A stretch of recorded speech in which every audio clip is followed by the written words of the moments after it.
Hey guys, welcome back to another episode of Tony's podcast. Here I have a host today, Billy Holston. Billy, say hi. What's going on, everybody? Tell us all about yourself, man. How you been? Been doing good. Good? Just hanging out, enjoying the day. It's beautiful out. Yeah. Yeah, it was supposed to rain this morning, but it didn't. So thank goodness. I went for a walk with my buddies, trying to catch up on the news with them. They're like my news source, so whenever I walk with them, they kind of tell me what's out there, and then I kind of try to want to bring all that back into the podcast and have something to talk about. So yeah, they're good boys. They're good source of subjects and stuff. Nice. So Nice. yeah, so in this podcast, the purpose of this podcast today, I just want to hear your opinion on some of the topic that are going on out there, and just to start off, there's a story about this Twitch streamer Amaranth. I think a lot of people know her by this point. She invented the meta of the on Twitch with the bathtub. What else did she do? I know she did the bathtub, and then She does hot tub streaming, like a lot of other chicks on Twitch, and then she just started a company called Cutie Patootie, where she sells the hot tub water from her streams for, I think it's $100. wait, For, hot like, a tub bottle. water? I thought she sell fart in a jar. And she also sells a fart in a jar, Oh. but those are $1,000 each. Right. How much is the water? The water's $100, Oh. and then the fart is $1,000. Oh. Yeah. What was your opinion on that, man? I mean, make your money. If people are buying it, then do it. Because I would do the same thing if anybody wanted to buy my farts. See, But the thing is, we're men. I don't think we have the same capacity or same level to do anything remotely close to that. Yeah. Who in God's green earth want a man's fart in a jar? But for some reason, men want women fart in a jar. Yeah. And I don't know, man. I have a high opinion on that. I don't think it's okay. yeah, I genuinely don't think it's okay, just because we're living in a society where it's okay to sell fart in a jar, and it's also like supply and demand. Yeah. We wouldn't have any of this if no one was buying it in the first place, and Yeah. I'm kind of viewing it as like loot boxes. Like loot boxes, in my opinion, from a gamer perspective, it's evil. It doesn't do any good. But the more Yeah. people that are saying, hey, this is okay, and it's just put it in every single game because people are willing to buy it, and the more people that are willing to buy it, the more they're gonna keep on doing it. yeah. Because there's that thought, just like loot boxes, or the argument where it's, well, if you don't want it, don't buy it. Mm-hmm. But the longer it's around, the more people are going to be persuaded to do that. Mm-hmm. It's like we were talking earlier about how it's big news nowadays when a game doesn't have microtransactions. Mm-hmm. So in 10 years from now, we're going to be like, wow, this Twitch streamer doesn't sell her farts? That's crazy. Why doesn't she Right. sell her farts? Right. She could be making millions instead of just Yeah. streaming. Yeah. You know? But, yeah, it's crazy. Right, Right. and another side of this situation is, if you are a regular Twitch female streamer, right? These are your competition. These are the people that you are going up against. Okay, Yeah. so as a male, right, you have the option of either watching titty streamer in a hot tub, not really doing anything, just going out there, just selling fart in a jar, right? And on the other side, there are regular streamer girls that just want to stream their games, but nobody wants to go there and watch their stuff because they're not showing any titties. Yeah. So I don't know, man. It's just a rough environment for women at this point. It's also, from what I've heard, going back to the selling farts in a jar, I've seen, there was one other chick who was doing the same thing, selling farts in a jar, but she actually got hospitalized. Yeah. She You ate heard too about much that? beans. Yeah. Yeah, her Yeah. diet was out of control. She Oh, just no, had to fart so but much. you got to give her credit. She ate nothing but beans. She's a real trooper. Yeah. She was pumping fart Yeah. left and right. I give her credit for the hustle. Yeah. Shit. But she ended up having to retire because she went to the hospital. She had to retire from the Yeah. fart game. Dang, dude, how much was she eating? I know. Okay, there was a vlog of her. She was explaining that she was eating beans, she was eating eggs. So I guess the regular diet wasn't good enough. She has to make the raw. Yeah. Yeah. What? How did we come to this conclusion, bro? This is just, I don't know, man. Yeah. I don't know It's how I crazy. feel about that. It's crazy. I don't know. And it just got me thinking, men can't do the same thing. We really Yeah. can't.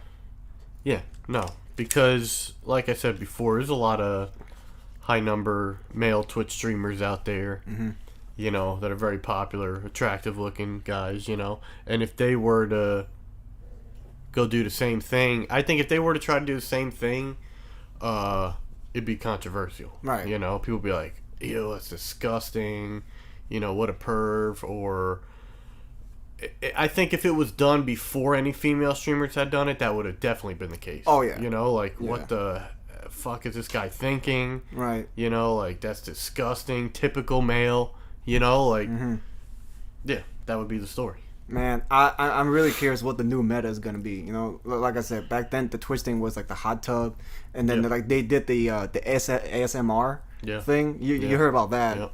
And then now we have the fart meta. Yeah. So like, what else is out there? What's Oh, next? bro, and we were talking about this earlier too. There was a guy that made a video about his sponsor got the jar from Amaranth and pretty much opened it to this guy. He opened up the jar for him to smell it for views, and you said there was like what 6 jars of them, so they spent like each jar was $1,000, so that's like $6,000 potentially. But like I guess to get clout, she just gave him for free. Yeah. But still, that's $6,000. As far as we know. Right. You know, but also as far as we know, they could have purchased every single one. Right. I don't know the full story. I didn't see that, you know? Right. So that could be $7,000 made right there in a matter of a day for farts. Right. You know? Oh, that's crazy. I don't know. I don't know how you feel about that, man, to be honest. Yeah. Because on one side, it's supply and demand, but I'm also blaming the men for getting it. You know, if no men are buying these stuff, like this wouldn't happen. Yeah. But unfortunately, they do. Yeah. So 100%. Yeah. What else is on your mind? I don't know. I mean, what's your opinion on OnlyFans? OnlyFans? OnlyFans, yep. Okay. I mean, obviously it's very popular. It's successful. But my opinion on it, I mean, it is what it is, you know? I mean, if I could do it, I'd do it all day long. You know? Unfortunately, I don't work out like that. I don't have a six-pack. Well, but would you? Because the thing is, if you do it, your reputation is on the line. Just like, every women that do it, like, I think they... Yeah. It's a big pill to swallow, because once you do it, like, your stuff is out there. Yeah. You know? So that it's more than just the money. The people don't do it just for the money. There's a lot on the line as well. Yeah. Well, it's the same as, like, doing porn. Right. You know, you get into the porn game. Would you ever date a girl that has an OnlyFans account? I mean, I don't know. I never really thought about that. I don't know, man. It's hard because it's like you can't automatically assume that because they're doing that they're, a certain type of way or whatever. Mm-hmm. I mean, I guess, it's more like you shouldn't. Mm-hmm. You know, obviously a lot of people do. They see somebody shaking their ass or playing with themselves, and they just assume, oh, this person is obviously, gross or doesn't care about themselves. But that's not always necessarily the case. Right. You know, sometimes it's just they're making that money. You know, which unfortunately that's how the world is ran. Mm-hmm. So if somebody is attractive and they can go on there and shake their ass and show their titties or jerk off, and somebody's going to pay to watch them doing it, then I guess more power to you. You know, it's hard out here, you know? Yeah, but the funny thing is I heard stories of some of these OnlyFans people. They are struggling to find men that are willing to date them. Yeah. Right? Yeah, which, I mean, yeah, that makes sense. You know? Right. And I guess when it boils down to it, no, I wouldn't. Right, exactly. Because what am I going to tell my family? Yeah, exactly. This girl, what does she do for a living? Oh, she, like... Right. My family would be like, especially my mother would be like, what are you talking about? It's disgusting, you know? Right. Like, you're dating her? What kind of woman is she, you know? Right.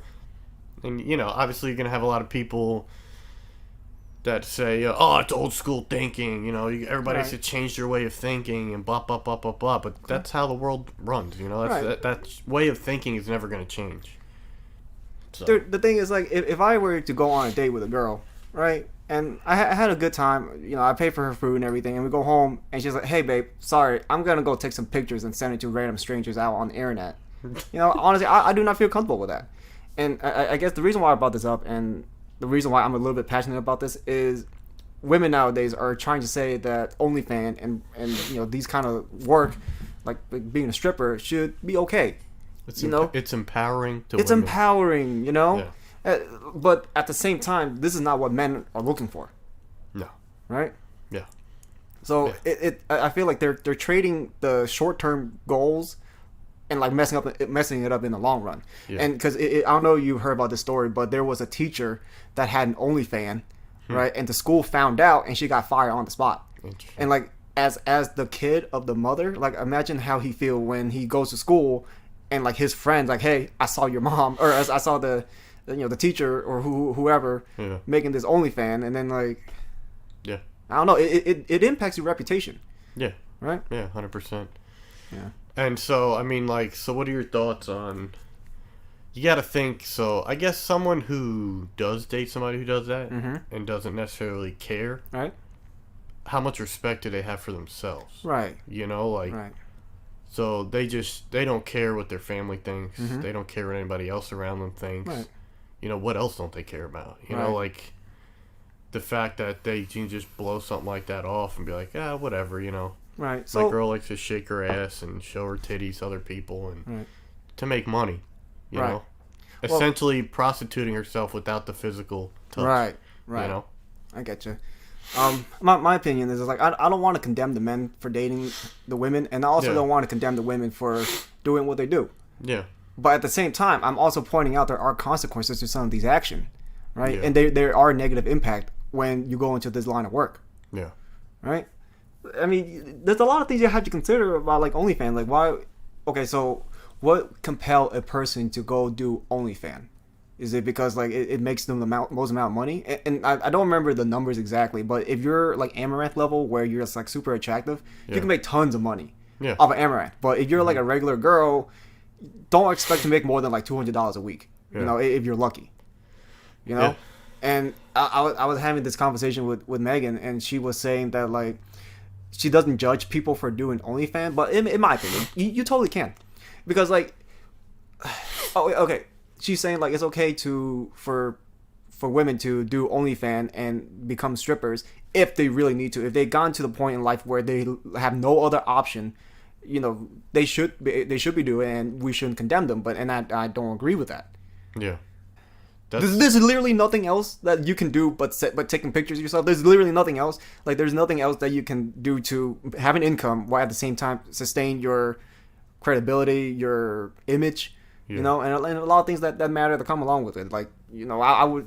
There's more options. That's all I'm saying. Like the OnlyFans isn't the only route. I will judge people, and my moral compass, and like I don't want to push this upon anybody. I'm not saying that my principle is better, but my guideline, and I learned this in college, is like I learned this in critical thinking. So when you make decisions, you have to ask yourself, would I tell my kids to do this? Yeah. You know, would I do this myself? If I were to do it and it's going to be on the news, how would I feel about that? So that's with these kind of questions, and that's where I feel like no, you can do more. Yeah. You know, and in the world where it's right now, like feminism is like really big, and it's always men versus women kind of deal, and I don't know, like as a man, we don't have that option. So if a man is in the same situation that in that sample that I gave, like what would he do? What, become an OnlyFans or become a stripper? We don't have that option. Yeah. You know, but women do, and they choose it. Maybe because an easier route. Everyone have their own reason, but like men don't have the power, so it's totally different dynamic. Well, your normal, average, everyday man doesn't have that power. You know. Yeah, I don't know. It's crazy. yeah, I think back to your point of would you tell your kids to do that? Unfortunately, there's a lot of people nowadays who would. You know, they really would. They would tell their kids, yeah, if that's how you want to make your money and that's what makes you happy, then yeah, just Right. go ahead and do that. You know, like because I wouldn't, but I mean, I I know, get it. yeah, Who am I wouldn't either, but Right. I think I think people nowadays, a lot of people, not just people in general, but there's large groups of people who tradition, morals, stuff like that are gone. They're out the window. Life is about whatever makes you happy. So if you want to go on OnlyFans and shake your ass and fuck everybody and what they think and whatever. You're making money. You're happy. That's all that matters. Sure. Right. Okay. You know? It's like, I don't know. When I was younger, I used to, I was a boy. I used to I used to wear the same clothes for multiple days, and my parents would be like, your clothes don't match, or, you've worn those jeans for 3 days now. And I used to say, I don't care. And they'd be like, well, other people see you. Right. And I go, I don't care what other people think, and then I grew up, and I was like, oh, wait, I do care what other people think about me because it matters. It does. It does. Yeah. Yeah. Yeah, man. So. Crazy. Yeah, man. Yeah, this whole thing with I'm gonna word this without sounding offensive. Uh-oh. Prepare yourselves. Have you ever heard of the 80-20 rule? 80-20 rule? It's not really a rule. It's called 80-20 something. But this is related to like the Tinder dating and like how the market of like dating works. Okay. The reason why it's called 80-20 is 80% of women on Tinder are going after the 20% of men, like the top 20. Okay. Right. So if you are any less than like the 80, any less than 20%, women, you're invisible to women. So the Chads. Yeah. Yeah. But the thing males. is, it kind of makes sense because as a woman, right, and you get on Tinder, I would assume there's a lot of men that they don't have the level of standard when it comes to appearance when they get on Tinder, right? Yeah. They just swipe right, like they'll try to they'll hook up with any girl that they want, right? So as a girl, you're getting all these men interested in you, right? So you have all these options. So with that being said, you have to filter out what you want. Why would you settle for the bottom when you have 10, 20 other guys lined up? That's more successful, more attractive, and all that stuff. So that's the, I don't know what the right word. It's like a dynamic between men and women where. Well, women have the I'm at a loss for words too. Women have the privilege to be able to pick and choose. Right. Most men don't. At a certain age. Yeah. At a certain age. Yeah. Well, but most men don't have that ability to just go, well, I want this girl, or I'm gonna swipe right, talk to her, Well, I blame the men for that, but and I kind of disagree. Okay. Because in the previous podcast, the cabin trip, I was explaining how like, I treat Anna one way and I treat Davian another way because of the different gender, and the way that I was raised, women kind of. They're born valuable. Yeah. Like when I was in high school, there's a lot of girls that are attractive, that older men are willing to hook up with them. But if you are a man and you're in high school or early college where you don't have any income, where you're not very attractive, like you're not really shit. Like if I was in high school and I'm not attractive, and then like that's kind of my own problem because I don't really have any worth. Yeah. Right? But as men get older, we get more power, we get more money, and then the thing is, with all that money, women are attracted to men with more money. Yeah. Right? So as men get older, we get more power within like the realm of dating. Yeah. But I mean, this isn't meant to be like an insult. This is kind of more of like what my observation and what I've gathered so far. Women are on the opposite side of the coin. When you're young, when you're living through hot girl summer and you're beautiful, all the men are gonna pursue after you, right? Yeah. That makes sense. And the older men get, the more they want to have like a family, and the more they want like young, beautiful, attractive female, right? So a lot of women, they are already attractive when they're young, right? But the older they get, they right around like the age of 40, when you go through menopause and when it becomes dangerous to have babies. That's not what men want. What men want to have families. So the older you get, like I'm not trying to sound offensive, but like the quality kind of goes down instead of going up. So that's just the dynamic of it. Yeah. So. Yeah. Yeah. Does that make sense? Yeah, it makes sense. I think. Like you're saying, go ahead.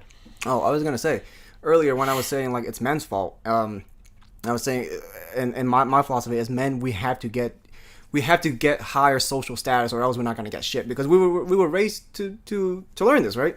Yeah. And in order to be a successful man in today's age, we're supposed to have like 3 jobs, right? We're supposed to have like living with roommates, pretty much maximizing the best, living life to the best. And right now, obviously, I don't live that life, but in order for me to compete with the men of that caliber, like that's gonna be realistic. What I have to do, I have to grind within my younger years to get more power. The more power I have, the more influence, the more things I can do with my life. Yeah. So, that's pretty much it. So nowadays we can't have weak men. We have to have like men that are more capable, more powerful, more be able to socially network and all that stuff. Like yeah. I don't have that. I'm not at that level of caliber of men. While at the same time, there are certain men that are not at my caliber. I'm not saying I'm better. I'm not saying I'm worse. I'm just saying you have to be realistic with where you are. Yeah. Right. And once you know where you are, you know that you have to go up. And like, there's a lot of ways that we're supposed to go up. But like that's how men are supposed to be. We're supposed to constantly grow to get what we want in life. So yeah. if you are that type of man where you're making like $300K, for example, you can do whatever you want. You can get whatever woman you want at that point. Yeah. Right? Yeah. Because you go on Tinder, right. you post a picture of yourself with a nice car, nice house, and you're good to go. Yeah. Yeah, and women you're in that 20%, right? Right. Yeah, and the thing is, it's not fair for men, because what about the ones that didn't work to that point? Yeah. It's not fair. It fucking sucks if you're not grinding and you're 30 years old and you're not at the same caliber of men that can pretty much do whatever they want. Then like you're at where you're at. Yeah. What about the men? What about the men that don't want to? What about the men who just want to work a trade job and make a decent amount of money and live a normal life? Okay. They're at a disadvantage right there. That depends on what they want. Yeah. That depends what they want. I guess. Right. I would assume they want the same thing as any other man, right? Right. They want an attractive woman. Mm-hmm. They want the family. Right. So what? They're just at a loss because they're not grinding every day, making $300,000. Well, it's more of like you have to know where you are, and then like as men, our goal is we constantly have to grind. Yeah. In a sense, to get anywhere. Yeah. Right. Yeah. All right. So where do we go from here? I'm trying to figure this out. There was something else I wanted to talk to you about. I can't quite remember. I'm curious. Do you think it is okay to rate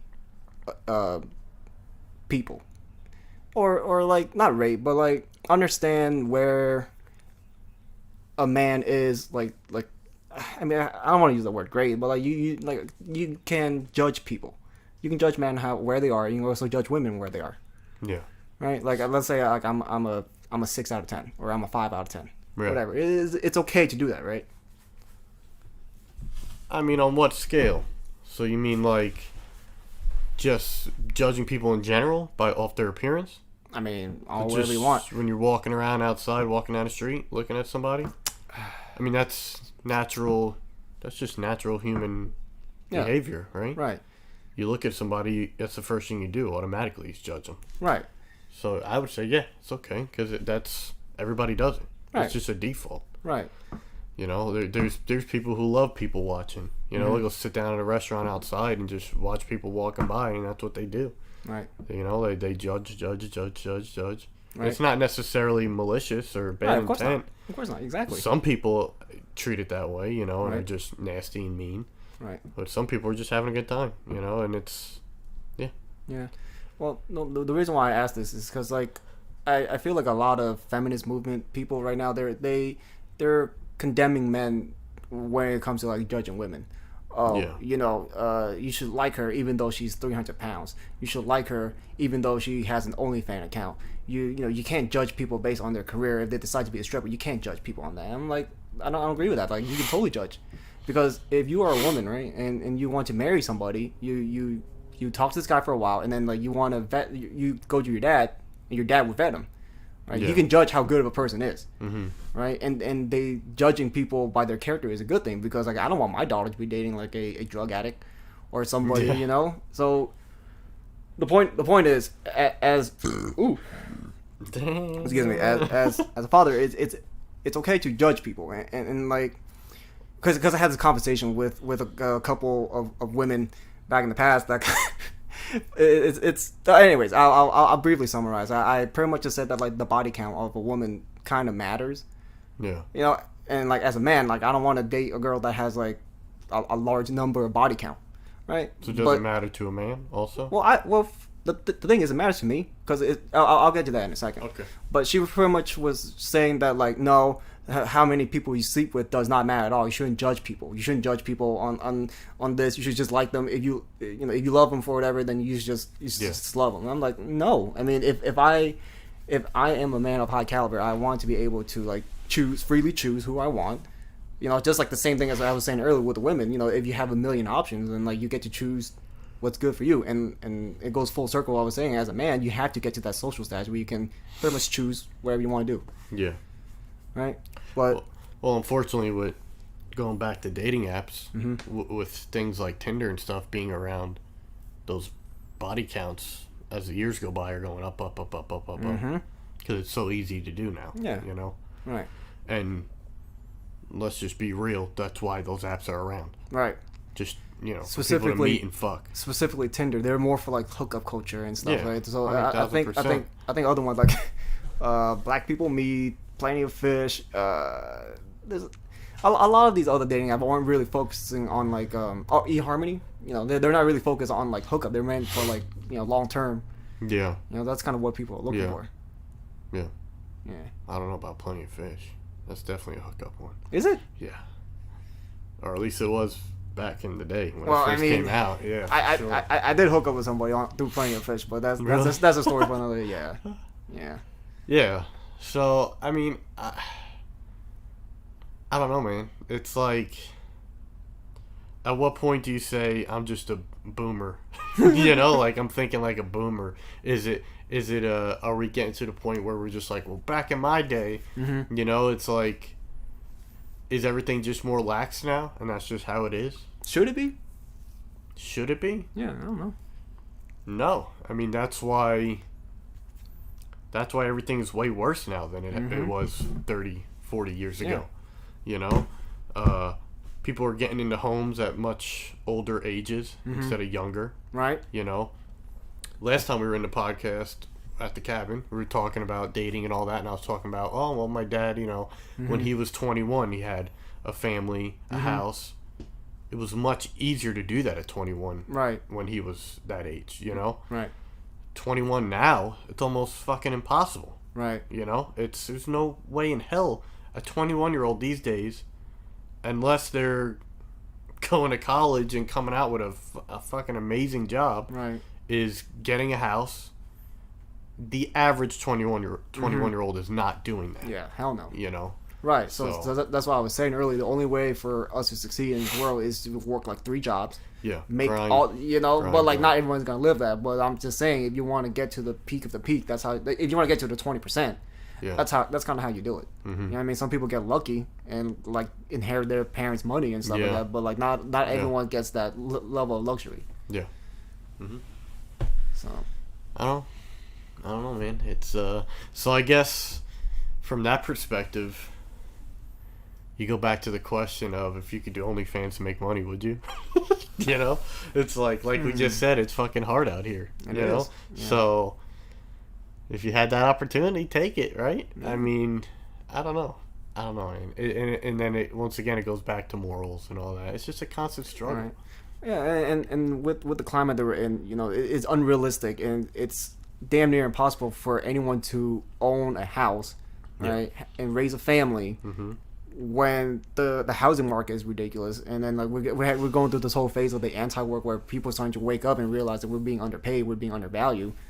So there's a lot of things stacked up against us compared to like our parents. Our parents, you can have a summertime job and be able to afford a house by a couple of years, and like we don't live in this time anymore. So I get the hustle, I get the OnlyFans, and you have to grind in this day and age, and people are married and settling down at an older age, because by that time you should be able to have enough, compared to like what your dad went through. It was a lot easier to do it at a younger age. Yeah. I think with the state of the world now, like I was saying, everything's so laxed that people are getting married and all this stuff at older ages too, because they reach a certain point where they just get tired of living the lax life and saying, who cares? Just do what makes you happy. You know, you reach a point where it's almost like, you know, you get broken down. You're like, okay, wait a minute, this is not as fun as I thought it was. Like, maybe if at 21, 22, I went and got a normal job and tried to live a normal life, I would have been better off instead of doing an OnlyFans and not caring what my family thought and, you know, trying to live that lifestyle. Right. You know, then you hit 30 and you look back and you go, oh shit. You know. Right. But like I was telling you on the other day, dude, like we're still young. We're only 30. You know, I even sent you like that little Reddit post saying like people in their 20 and 30 are worrying about like the end game when you realize that like right now you're not anywhere near your peak. Yeah. You know? So like I mean I get the stress. You know, I think it's okay to stress and everybody gets stressed, but at the same time you also have to take a step back and realize where you are in life, and like it's, I mean, at least for us, it's not too late. You know, we can still we're still growing, we're still grinding. Yeah, 100%, and that's, you know, it's a great way to look at it, and it's true. You know. Right. But you know, obviously, 30's still young, but it's not 20 young. You know, it's you're getting to that point where you're expected to be at a certain point. Right. You know, you're judged by society. You know, Right. It's oh, you're 30. You know, you should have a normal job, a house, all this shit going on. Right. You know, so the pressure's on now at that point. Right. You know, when you're in your 20s, you're still considered a kid. Right. You know, so. Yeah. I mean, like I said, man, even at 30, right now, it's unrealistic for a lot of people to just get a house. Yeah. Right. So like, I mean, we're in a pickle. Like, what do we do? I don't know. Yeah. That's the great question. You know, what do we do? Yeah. You make an OnlyFans. Yeah. Sell farts in a jar. Yeah. Somebody will buy it. Yeah. Right. Yeah. But on the side note, you know, let's just brighten up the subject a little bit. What's your opinion on the whole daylight saving things, where they're taking that out? I was talking to my dad about this the other day because we were driving and he was like, "Oh, we lose an hour tomorrow," and I was like, "What are you talking about? I forgot daylight savings even existed." Yeah. I really did. I was like, "What do you mean?" Right. And he's like, "Daylight savings," and I was like, "Oh fuck." Wait, that was right after we got back from the cabin, or is it? I think it was it was right. It was Yeah, right it after was. we got back from the cabin. Yeah. But I'm talking to him and I'm like, why the fuck does that even still exist? Like, Right. we live in the digital age. Like, what is it needed for? It makes zero fucking, unless I'm missing something, it makes zero sense. Like, it was originally for farmers, right? Yeah. From what I heard. I was told it was there was a bug catcher guy that was complaining how like he likes to catch bugs in the sun, but like the sun is setting sooner, so he's getting like less time to like catch his bugs. So he made a proposition to introduce daylight saving, because if the sun set at a certain time, you as human beings we want it to set consistently at a certain time, but like the whole rotation of the Earth causes us to miss an hour. But the thing is, we get it back anyways. Yeah. Right. So there's a lot of issues when it comes to like pushing an hour. And I was told that whenever daylight saving, there's tend to be more accident because people aren't used to like losing an hour. Mm-hmm. So they're driving to work and then like they're lacking like a whole hour of sleep. Yeah. So that causes a lot of accident. And then like within a couple of months, the time comes back to you anyway. So like, what the hell was the point of going through all this whole process? Yeah. Right. Yeah. Huh. Yeah. I don't know. Doesn't make any sense to me. Yeah. I think there's certain states that have gotten rid of it. Mm-hmm. I think South Carolina is one of them, or parts of South Carolina, or South Carolina as a whole. Right. I'm not sure exactly, but yeah, it doesn't make any sense to me. I mean, there are some people that could benefit from having less sunlight, like clubs. Hey, we get to open up the club like an hour sooner, and then more hours, I guess. There are more hours for people to come in and enjoy the club. Yeah. So I mean, who really benefit from this? I don't really know. I'm just shooting my shit. Well, I guess that makes sense. That's where people benefit, because like nightclubs and stuff are regulated. You know, they gotta close at 2 a.m. in certain states. So I guess that makes sense. But yeah, I don't know. It's stupid. Stupid. Yeah. Yeah. What's your opinion on the whole Forza? Not Forza, the Gran Turismo thing that we were talking about earlier. Oh, Like, I think we talked about this earlier, but I just want to hear your opinion. You know, I mean, Yeah. let's jump away from this heavy right. topic. So Yeah. I want to hear this. getting the games a little bit. Yeah, let's go. All right, so Gran Turismo 7 recently came out. Long-awaited game, you know. PlayStation first title. First party title, I should say. Wait. It recently came out, or is it the first? What? Gran Turismo 7? Yeah. Yeah, it recently came Oh, out. okay. So okay. I was trying to Yeah, follow. it Okay, came I out follow like in the past month or so. you. Okay. But people have been waiting for it to come out for a long time. It comes out, right? Mhm. First of all, there's debates over the visuals, the graphics. Some people say it looks amazing. Some people say it doesn't look great. Whatever. That's Right. not the most important aspect, right? Right. If it's fun, it's awesome. Okay. Good for you. But microtransactions. So they have a store. You can buy credits and all this. Cars are very expensive. A lot more expensive than previous titles. So obviously they're pushing for you to spend your money. You know, after you've already spent the $60, $70, however much it is now, Right. they want you to keep spending. So there's obviously ways to grind in the game to make those credits without spending that money, you know? Right. So recently there was a patch on the game, and they patched it, and it brought down the price of some of the cars, you know? So it brought down the amount of credit you have to spend in order to purchase those vehicles.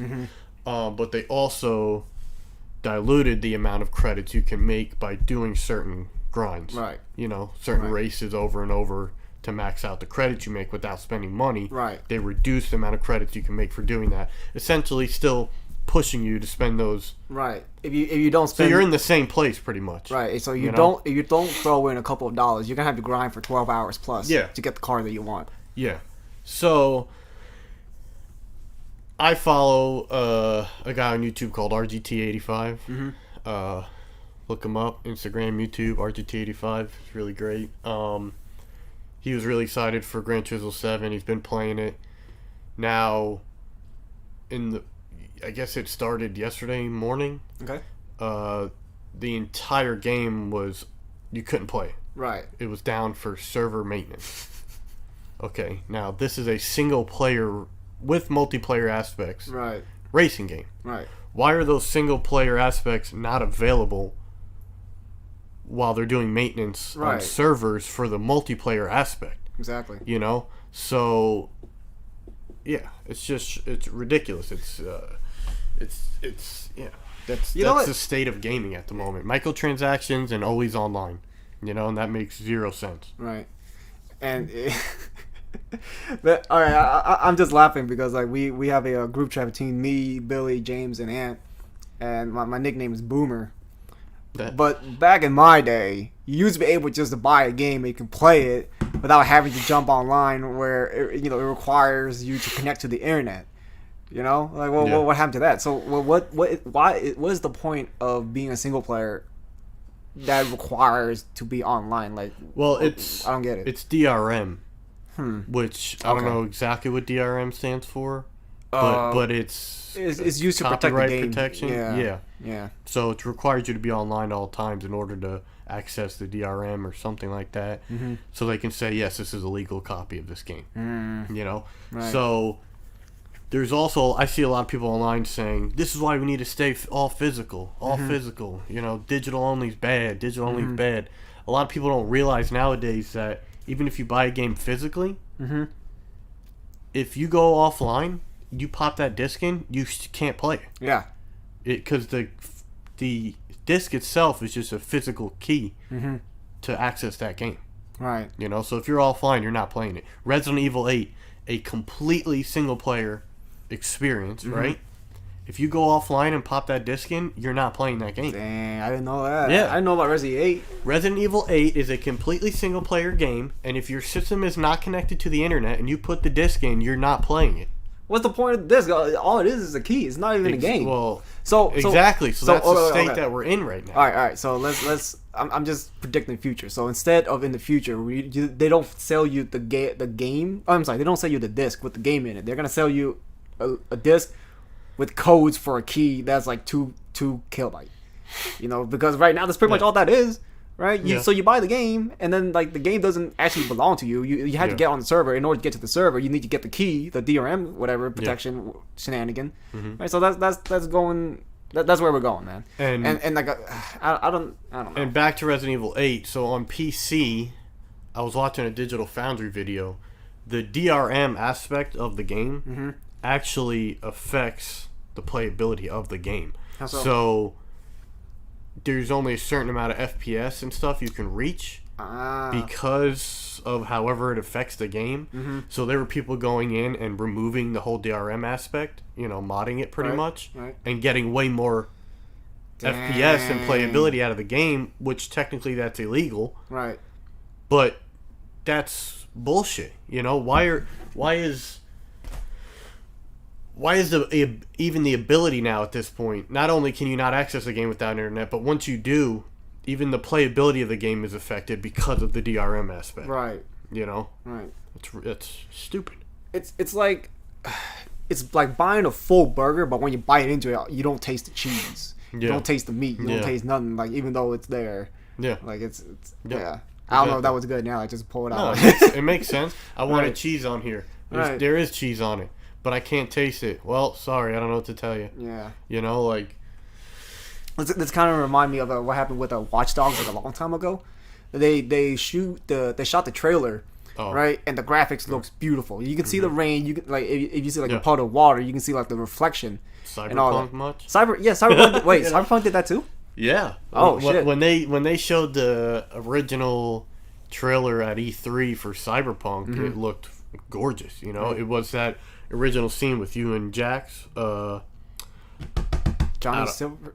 No. Wait, hold on. I'm thinking something else. You and Jack in the very beginning. Is that his name? I think his name was Jack. Jackie. It was Jackie, yeah. You and Jackie in the very beginning, you're walking down this hallway and the lighting, everything looks beautiful. But obviously when the game came out, it was an entirely different story. You know. So I didn't play it when it first came out. I bought it when they came out with that patch and they updated everything. So did the graphic now look like it was back then, or did they upgrade the graphics, or like what did they ever fix it? Yeah, I mean they've done a lot of patchwork. Right. They released a whole road map, you know, which I'd like to get into that too. Road maps in video games. Yeah. So a lot of these companies now are coming out with road maps. You know, Halo Infinite. Wait, I think Halo Infinite came out with it like a long time ago. Halo Infinite came out. It was probably about a year ago. Yeah. You know, but there's a roadmap for it. Right. It doesn't have the Forge. It doesn't have co-op yet. There's a whole the Division 2, which has been out for a long time, but still, it has a roadmap of when they're going to be releasing things. Right. And most of the time, those things are not released at the time that's stated on the roadmap. Right. You know, the Halo Infinite.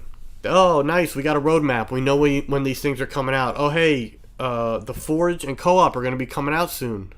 Not because ultimately they can make the decision to release it or not. You know, it's their game. You know, if it's not ready, it's not ready. But why the fuck is there a roadmap then? Right. Just don't even give us a roadmap. Right. Just say we're not sure when it's going to come out, and nobody will be expecting it, and nobody will get upset. Right. You know? I get you. So Cyberpunk, an entire roadmap of when this patch is coming out, when that patch is coming out, when this is going to happen, this DLC, all this shit, you know, because all these games are coming out now. Oh, a lot of these games are coming out now, not completed. Right. They're not a fucking done product. Right. But they want you to spend the money and play it. Right. I bought Halo Infinite.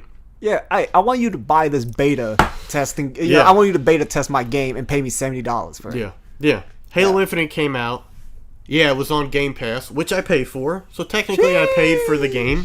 You know, but if I would have went and spent $60 on it, if I had an Xbox here instead of PC Game Pass, you know, if I would have went and spent $60 on the game, I enjoyed it, but I beat it in about a week, and it's technically a live service game, but I 100%ed it, God dang. beat every mission, every side thing in the game in a matter of a week, and what the fuck do I do now? There hasn't been a single thing to do in the game. Dang. So it's like, yeah, what are you guys doing? What is going on? Right. You know, like, this is a live service. You know, the multiplayer's fun, but I don't know. I'm gonna pull my inner boomer again. Yeah. Back in my day, we didn't have like the patch update. We didn't have like DLC and all that stuff, right? So as a developer, whenever you finish your game, you have to release it as completed as you can possibly get, right? Yeah. So in today's modern time, because we have the power of the internet, and then like developer can just patch it up, right? So they send us a bare bone package of like something that they've worked on, nowhere near completed. Right, and they want us to pay full price and just keep on waiting and just hold still until we release everything. And by the time they release everything, already beating the game, like you said, there's nothing left to do. What incentive do I have to come back to like play the game? Yeah. And I feel like I think the problem is like back then we had the mentality of working on something and completing it. Now developers like, you know what? I don't have to complete it. I can just release just a little. Yeah, we'll patch out how we go. That's where the problem. That's where you run into a problem. You know, Yeah. it's taking advantage of that technology. Yeah. Oh, Exactly. a lot of games now have a patch on day one. Yeah, well, know? that makes no sense. And Yeah. these patches are like 8 gigabytes for some reason. Yeah, which, yeah, I don't know. It's crazy. A lot of people don't like the idea of live service games because of that issue, but like the Division 2 is clearly a live service game. It's been out for a while. Right. I love that game, and I really like the idea of live service. I do. Like, I do not mind the prospect of getting a game and enjoying it and being able to continue to enjoy that game with new stuff over the next 4, 5, 6, 7 years. That's fine with me. Right. Because it's essentially you're buying one product. Right. And you can enjoy it. It's like buying a good pair of pants. Right. I get you. You can wear them jeans for the next 5 years, whatever. So, but, like I said, that's your issue, is when people take advantage of it. Bro, Cyberpunk, perfect example. Bro, and think about this. I don't remember if we talked about this yesterday or today, but it was GTA 3. Something about the PS4 server. Oh, Grand Theft Auto 5. No, it was 3. No, you said it was 3. No, Grand Theft Auto 5 on the PS3. Oh, Yeah. okay. So That's Grand Theft Auto Online, specifically, Okay. on the PlayStation 3, was playable until December, I don't remember the exact day, but December of 2021. Right. And it's crazy because like I still have my Game Boy and I still have my Pokemon Red. I don't know about the battery, but the point is, if I pull up a game that was like older than that, I can still play it. Yeah. I have a PS3 and I bought GTA 5. No longer works. It's done. Server's gone. There's nothing you can do with it. Your game is gone. Yeah. Well, I mean, along those lines, I'm not sure if you heard, but they recently closed down the 3DS shop, the Wii U shop. Yeah. So those are both, I'm not sure if they're completely shut down yet. They're on their way out. I think the 3DS shop's having a really big sale right now. But there are a lot of games that are digital only on those shops that once those shops are shut down will be completely wiped off the face of the earth. Right. You can never play it again. They'll never be able to be purchased or played again. Right. So at least GTA Online, you still have the ability to play it on PS4 or PS5. Right. If you still just own a PS3, then Right. Well, sucks. But so I'm not defending them. I'm just trying to see it from their perspective, right? So if you have a game and a service that it costs money to run and no one plays it anymore, like as a business, what do you do? I mean, you don't have any other choice to shut it down because no one's playing it anymore, right? There's no longer profitable. It's a net negative at this point. So they have to shut it down. But the reason why they didn't even do this in the first place is because they built the game knowing that it's going to be online only, and like this is the end result of that. I guess like structure, how you create your game. Yeah. It's like you say, there are pros to that service, but at the same time, this is the ultimate conclusion of it. Give it enough time. And of course, and that makes perfect sense. Right. But where it becomes a problem is video game preservation. So a lot of those games are indie titles that only came out digitally because they were made by very small teams who didn't have the ability to release them physically or anywhere else. They had to decide, we're going to release it on the Wii U shop or the 3DS shop, and that's all we can do. Right. We made the game by the skin of our teeth with the money we had allotted to us, and now the game is out. Thank God. Awesome. People can enjoy it. Nintendo needs to make the steps to make those games available to the public after the shop is closed. Right. Because they have the goddamn ability to do that. They just choose not to. They say, oh, this shop is no longer profitable. We're shutting it down. Fuck all those games. And fuck you guys, pretty much. Sorry. And then when people take those games and put them online and make them available through emulation, Right, the ROMs. Nintendo will literally fucking sue you Right. until you have nothing left or put your ass in jail for Right. trying to play the fucking game. Right, like, and the whole point of these emulators is to preserve the game, because if you don't preserve it, shit like this happen where the game just disappears forever. Yeah. You know, there's no going back. Like, you like Tetris? Nope, that game just doesn't exist no more. Like, you're done. Yeah. You know?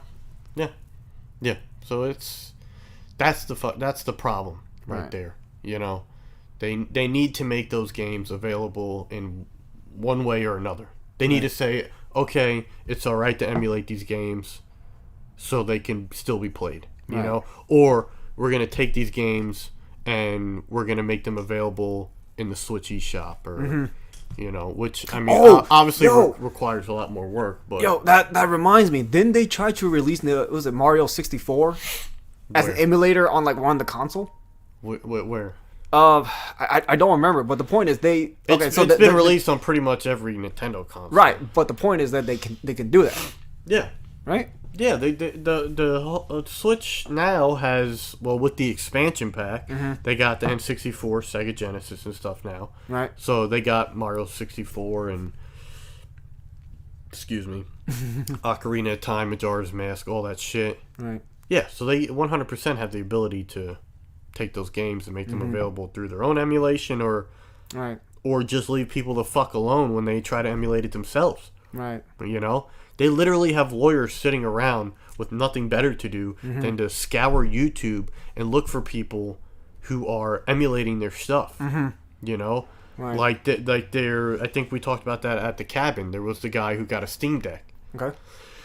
He got a Steam Deck, and he showed Nintendo games being emulated on it. Not how to do it. Right. Not the process of making it happen. Right. Nothing. Just showed a Nintendo game playing on the Steam Deck, and they DMCA striked him, Dang. and his channel is down now. Right. You know, that's complete bullshit. Right. It's And it's crazy because like Nintendo is known to do this kind of stuff. You know, like it's not a surprise because like they were trying to shut down was it Super Smash Bros. Melee, a game that's been existed for like over a decade and they still have fan. And, they shut down. I forgot what it's called, Project M. Yeah, they shut down Project M. They shut down some of the tournament. Like Nintendo is notoriously known to just shut down any. Someone made the original. I believe it was the original Super Mario Brothers, right? Okay. Yeah. They made a version of it for the Super Famicom. Ooh. Because it wasn't originally on the Super Famicom. I Okay. believe that's the system they made it for. Okay. Okay? Who the fuck is buying that? Who the fuck is playing that? Who has a Famicom? Who anymore? is that hurting, right? Right. Nintendo went after them and made them stop doing it. Dang. Why? Right. Who is it hurting? Nobody. Yeah. So, I mean, is it for the money or like? No, like, it was a fan. Yeah, it if was a it's- passion project. Yeah, You know? it's a single person. You're not gonna milk any money out of this guy that just works on Yeah. getting the emulator to work. Yep. So like, Yep. what really is the purpose? The only thing I can really think of is like it may be hurting their brand in a sense that like I think this is what happened with the Super Smash Brothers. They trying to release a new game, but people are still hype about like Super Smash Bros. Melee, so it steers them from having new audience that wants to play the new Smash because everyone's so sucked up on like the previous Smash.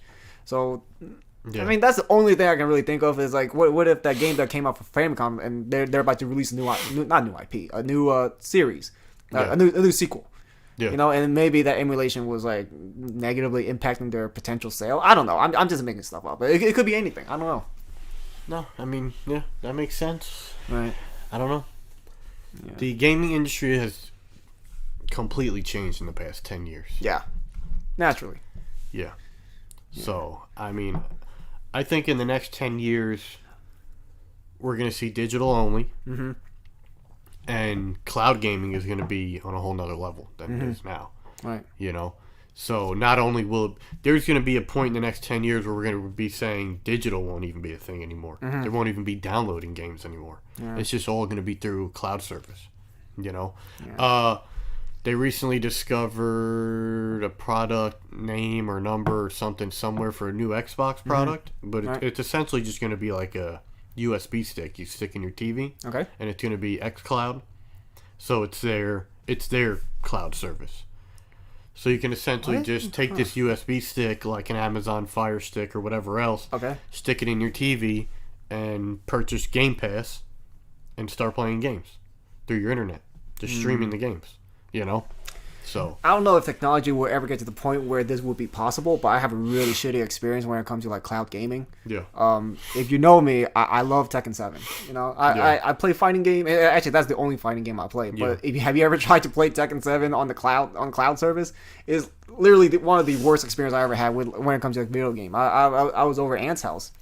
And I tested out. He has like the service. I got on, bro. I hit something. It takes like a second or two just to Yeah. just to react. Like it blows my mind. Okay, it might be possible to have that kind of service if you're playing something like chess or like an RPG turn-based kind of game. But when Yeah. it comes to games where your reflex and the intensity of focus is really high, it could be like Returnal, where third person shooter running around, like every second matter, and then like Yeah. when you when you reduce it to like such heavy level lag, like the game's unplayable.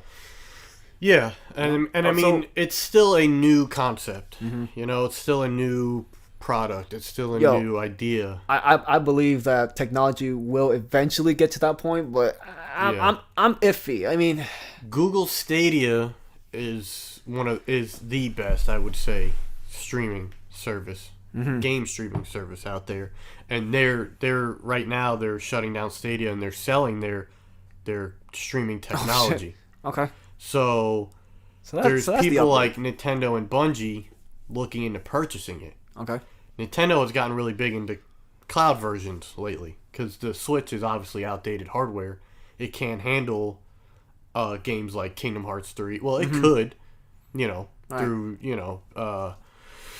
people could get it on their native. They got The Witcher 3 on there and the Doom games and stuff, So it could happen, but games like Control, Hitman 3, would look like dog shit if they were natively on the system. Right. So they got cloud versions, which they suck. Right. The streaming is horrible. So if they were to purchase something like Google Stadia and get that technology, the cloud service would be 10 times better. Right.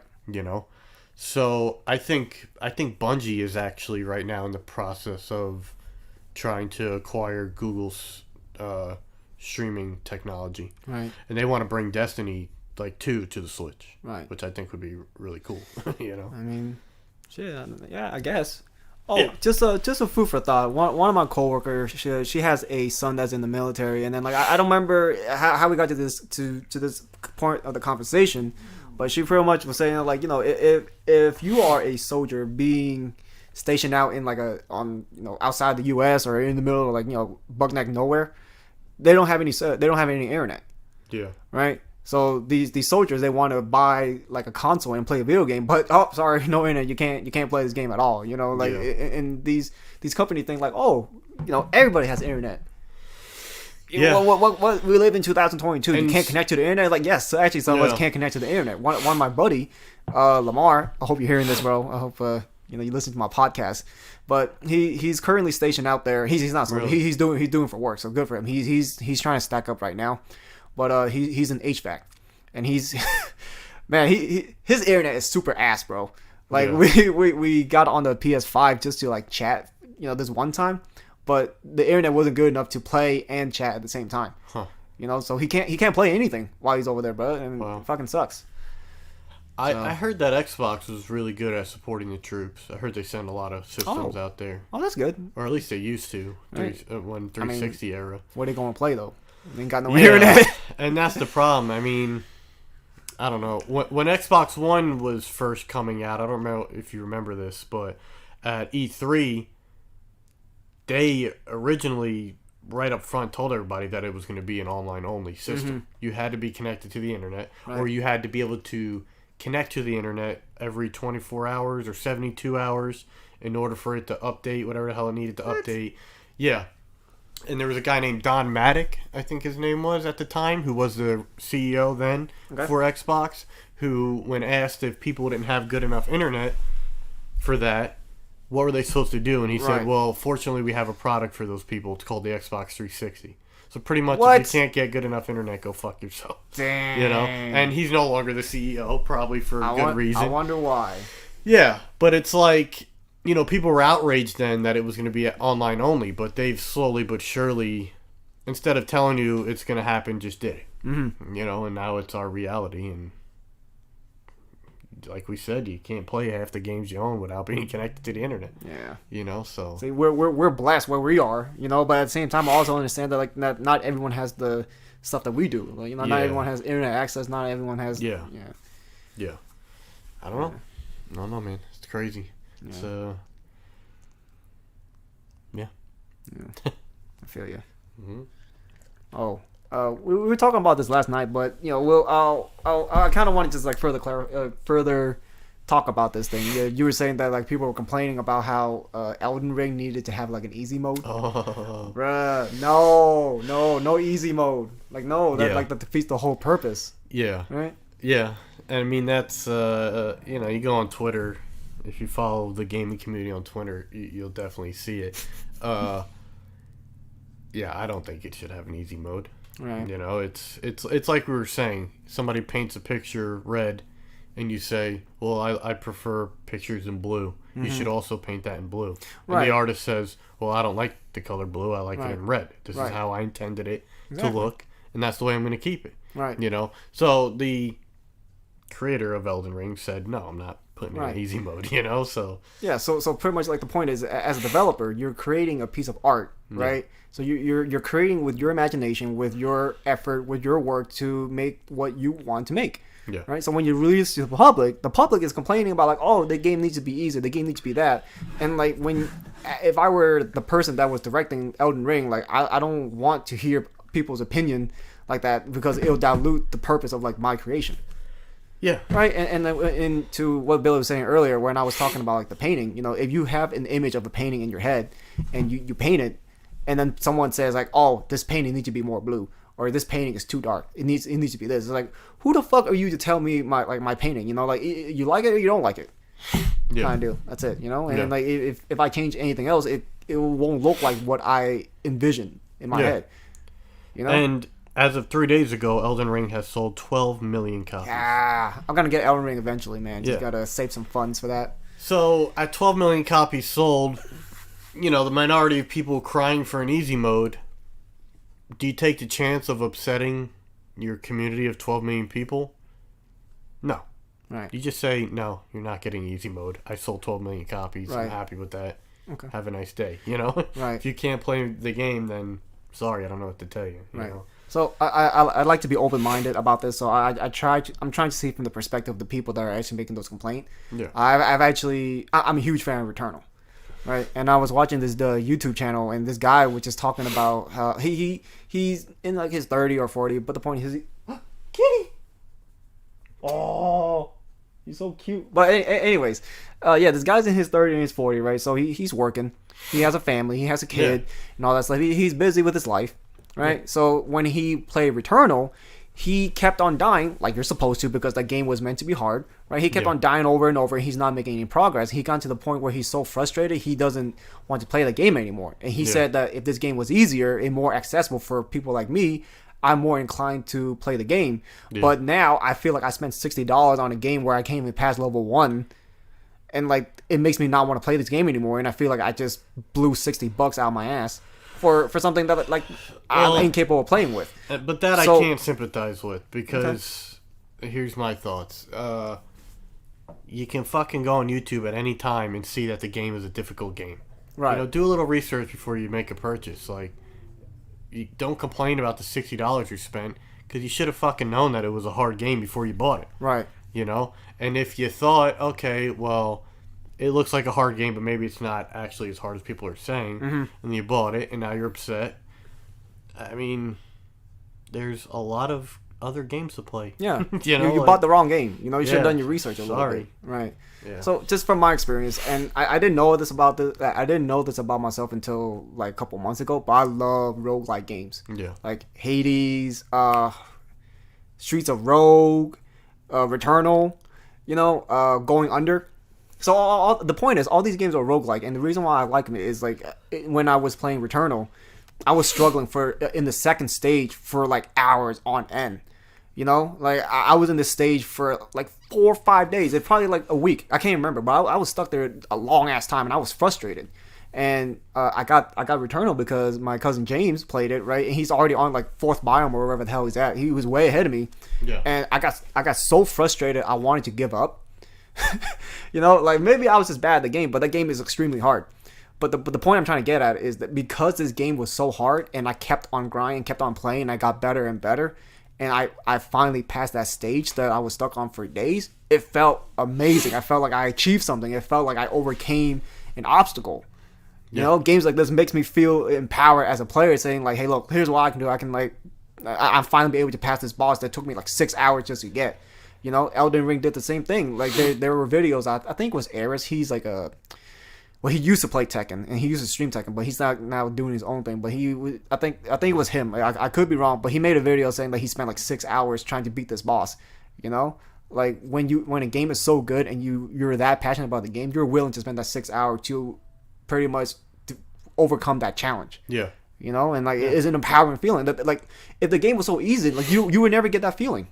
And that defeats the purpose. And like I was saying earlier, like the director that made that game had that vision of making this game difficult and gives it a challenge for people to overcome. And that's like the whole point. Yeah. So if you make it so easy, then like you don't get that feeling. Yeah, and it's essentially not Elden Ring anymore. Yeah. You know? Right. It's just another RPG. And it's not an elitist point of view. I'm not trying to say like, oh man, I'm so good. I can beat these games and you can't. That's not really the point. I'm giving you like a challenge and then like that's figure it out. Yeah. You know, like that's like half the fun. Yeah. So, Yeah. I don't know. It's crazy. Yeah. Elden Ring's not for me. I'm not gonna buy it. All right. You know, I don't have the patience for that. You know, I don't. I appreciate a good challenge, but I don't want to be absolutely fisted while trying to play a game. Right. You know, like. I mean, I'll be honest, brother. I don't have much experience when it comes to like Dark Soul kind of game. Yeah. I play Bloodborne. I passed Father. Oh fuck! I'm gonna get roasted for this. Father something, but he's the first boss.